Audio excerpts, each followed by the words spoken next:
This is The Scoop for Thursday. I'm Lisa Marzilli with the WMNF News headlines. A bill bringing more transparency to university presidential searches passed overwhelmingly in the Florida House yesterday. WMNF's Chris Young reports the bill's sponsor says it's meant to bring more transparency to a search process she says creates distrust. House Bill 1321 would remove the public records exemption for applicants to be president of Florida's public colleges and universities. Bill's sponsor, Republican Representative Michelle Salzman, argues that it brings the presidential selection process back into the sunshine. They put the entire process in the shade, and it created a huge level of distrust amongst Floridians across the state. Currently, the law allows presidential searches to be mostly confidential, but it's drawn controversy. For example, former University of Florida President Ben Sasse was announced as the only finalist for the role and later investigated for unnecessary spending. The bill passed 104-8 in the House. The Senate version is still going through subcommittees. Chris Young, WMNF News. In a post on X, Governor Ron DeSantis spoke out against the bill, calling it the Make Universities Woke Again Act. A bill in the Florida legislature would require the Department of Environmental Protection to evaluate how oil and gas drilling blowouts or spills could impact coastal industries. WMNF's Faith Montalvo reports how the bill could protect these communities. Senate Bill 1300 advanced through the Senate Committee on Rules on Wednesday morning. It would prohibit drilling on or near most freshwater bodies and within 1 mile of the coastline and wildlife parks or reserves. TJ Saunders is a charter fishing captain in Apalachicola who testified to the committee. He says his business relies on tourism.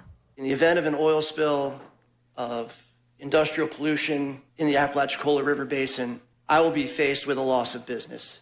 The guides that I represent will lose business. The bill received public support during the session, but many were still concerned that the Senate and House versions of the bill do not match. Adrienne Johnson is the executive director of the Florida Shellfish Aquaculture Association.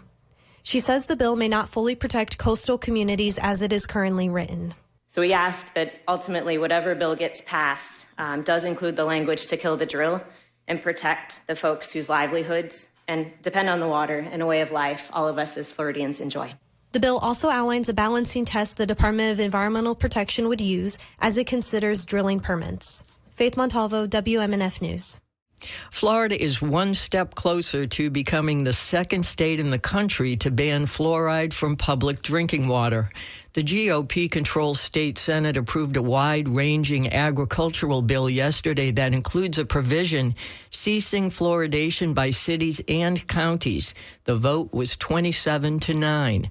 Sponsored by Republican Senator Keith Trunow, the bill now goes to the Florida House, where similar legislation has received favorable votes in committee.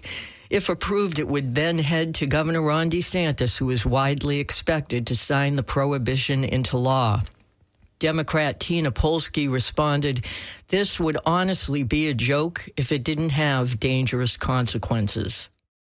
In a unanimous vote, the Florida House passed a bill that would bar golf courses, hotels, and other amenities from being built on state park land.